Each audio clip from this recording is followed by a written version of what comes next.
Hey guys, Professor Bill, Comic Book University, and Captain Marvel, issue number 3. That's right, it's Kelly Thompson Day. I know yesterday was technically New Comic Book Day, but the comic books are still new if you didn't read them on Thursday. So anyway, I'm doing all my Kelly Thompson books today. So here we go. Also, I do want to point out, first off, that is a gorgeous freaking cover. We're going to get to who made that in a moment too. Just, oh, wow. Wow, like the way that the shirt is ripped over the shoulder and all that stuff, like great attention to detail, the fire and all that. Beautiful cover. Standard. I love this cover. It looks like what if Rockwell were to draw badass action pics instead of just cool diner scenes. Anyway, this was really good. I love this. So this is called Re-Entry Part 3. Writer Kelly Thompson, artist Carmen Carnero. Tamara Bonvillain on color art. The letters, VC's Clayton Cowles, and cover artists, Amanda Connor and Paul Mounts. Awesome job. Awesome job. Variant cover artist, David Mack. All right, so let's get into the badassery. This is just real quick. This is the first, yes, this is indeed the main cover that I'm looking at. Okay, so, what do you call it? Basically, She-Hulk is falling to her doom. Captain Marvel does a banging scene where she just like explodes with power and races to go and catch her, but she does it intelligently. It's not one of those situations where it's like, oh, Spider-Man's just going to swing in and capture somebody and nobody's going to get their neck broken. Nah, Spider-Man knows better. Guess what? So does Captain Marvel. So swings in, saves Jen Walters, not She-Hulk. She lost her She-Hulk abilities. They make commentary about how the guys weren't able to get through, and the guys were all just bouncing off the shield, so she had this brilliant idea to try and jump through herself. Well, I guess any idiot could try and take it. It's like, didn't work for anybody else. What happens if I try and do it? Now, her logic made sense. She's like, but I'm the Hulk. I'm a Hulk. I should be able to do it. That's perfectly good logic also. The conversation about, it was great seeing these guys bounce off it. I would have paid to see it. Yeah, it was cool. It also would have been cool? Maybe suggesting to them, hey, what if I tried since I'm a female? Because then they could have gone back and gotten the rest of the A-Force. Oh, yeah, I didn't think about that. Because you're also a Hulk. Anyway, moving on.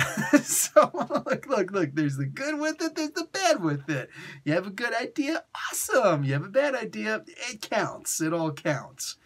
So, we find out that first off, we find out what Sam's name is, and oh my god, that is so goddamn egotistical. This matches dude, man. Oh my god, he is so freaking egotistical, it's ridiculous. It's almost painful, all right? But we find out who he actually is in this. Go read the book. You want to find out yourself. He can't really be trusted as much, yet Carol makes good reasons why he can't be trusted even worse than that, and while he still has to be trusted, but followed. Every single thing that Carol does in this is perfectly legitimate. 100% perfectly legitimate.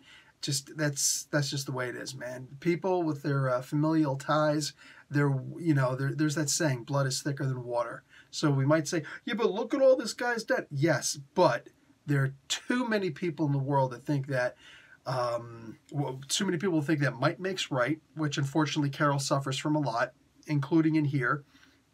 Excuse me, but no one more than Matches, the nuclear man.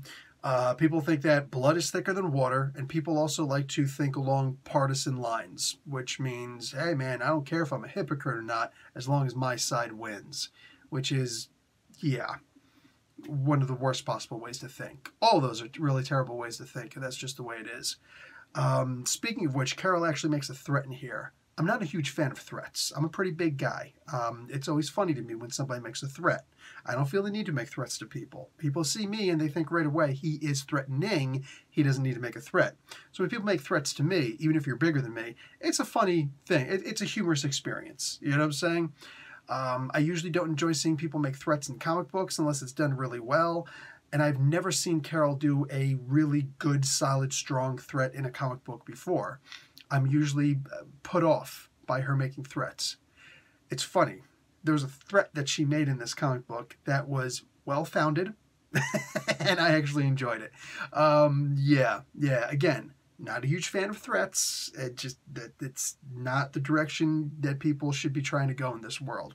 But this was actually a pretty good one. And it was, in my opinion, it was fair.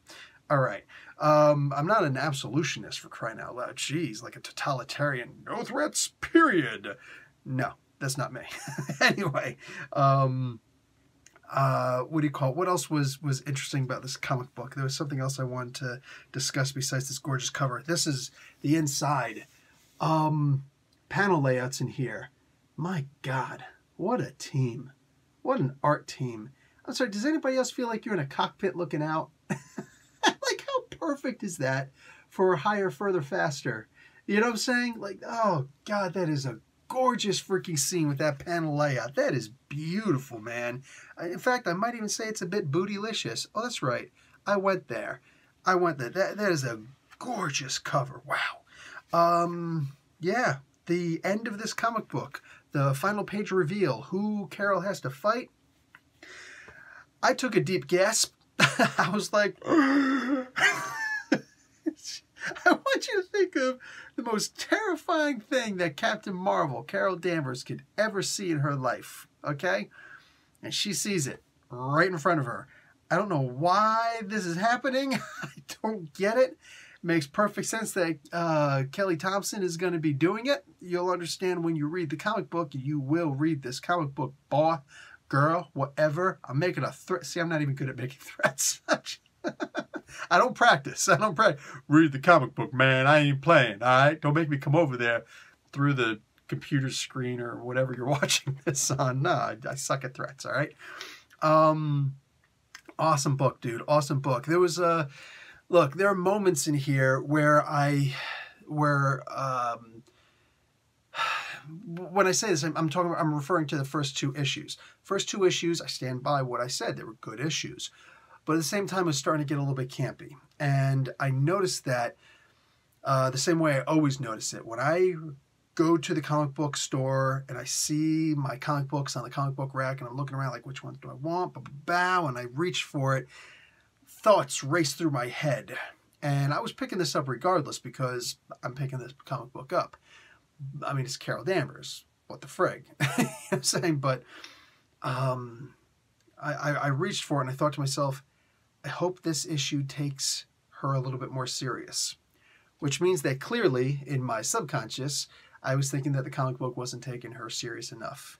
Look, the movie just came out, and it was a badass movie. All right? I loved the movie.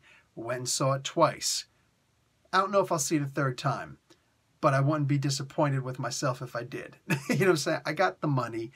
I'm willing to see the movie again. It was a really, really fun movie. Go and check out my review. I got a spoiler and a non-spoiler review. Also check out Captain Marvel Explained in a Minute on Comic Book University. And check out some cool videos, all right?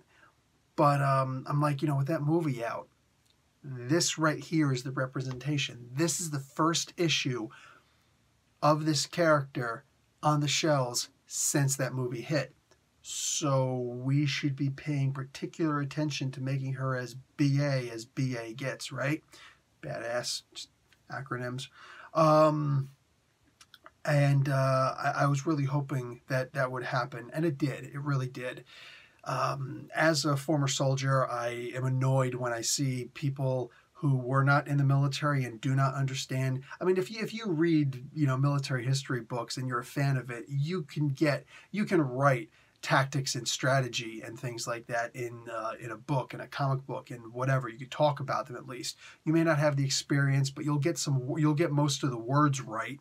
You know what I'm saying? You'll get the gist. You'll get the general idea. You'll sound like a regular officer in the U.S. military. You know what I'm saying? But you're not going to sound like an enlisted man. All right? I could say enlisted person, but I still think that women aren't allowed in the infantry in the military. I could be wrong in that, but whatever. It is what it is. Anyway, with this issue, when tactics and stratagem were discussed, I was thinking to myself, oh, God, I really hope that, Miss Thompson stops because she's not good at this. And then she went into logistics, and I'm like, oh, God, please. Oh, wait, actually, this isn't so bad. So, yeah, like, being completely fair with the comic book, her knowledge of tactics just wasn't there. There's no reason to talk strategy in this. But her knowledge of tactics, it was simply non-existent. It was nope, wrong answer. I'm looking at this like, oh yeah, please don't ever follow this advice.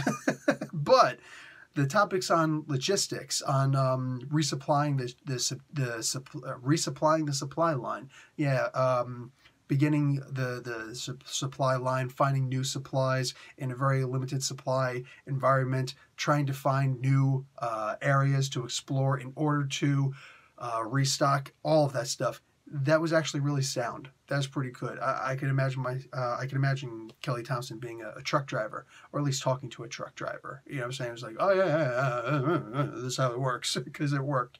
That actually worked really well. I liked the discussion here. Everything was perfectly sound. It was a good sound strategy. Also, for the sake of conversation, have you seen this man? This is Raphael down in Brazil, and what do you call it? This dude is probably the biggest. I don't like saying it because it kind of makes me look like I'm second tier, but whatever. He's probably the biggest Captain Marvel fan of the world. And if you guys aren't following him on Captain Marvel News on Twitter, for the sake of conversation, I follow him, he follows me. So you can look at my Twitter and you'll eventually find him. If you are a fan of Captain Marvel, prove it and show me that you follow this guy. That's real talk. Yeah, he's not just your typical fanboys, like anything that Carol does is perfect. No, he's actually intelligent about it, although he is obviously a huge fan. So that was actually, like, I always try to read the letters page. Whenever I can, I try to read the letters page. And I love seeing, being in this community. I love finding people who I know, either personally or not, who end up in the letters page. And actually seeing his picture in there, I'm like, look at this freaking guy. What is this? So awesome, very awesome that he showed up in there. Kudos, looking good, brother, looking good. All right, that's going to be it for me, guys. Go and check out the book. That's Real Talk. Professor Bill, Comic Book University. Class dismissed.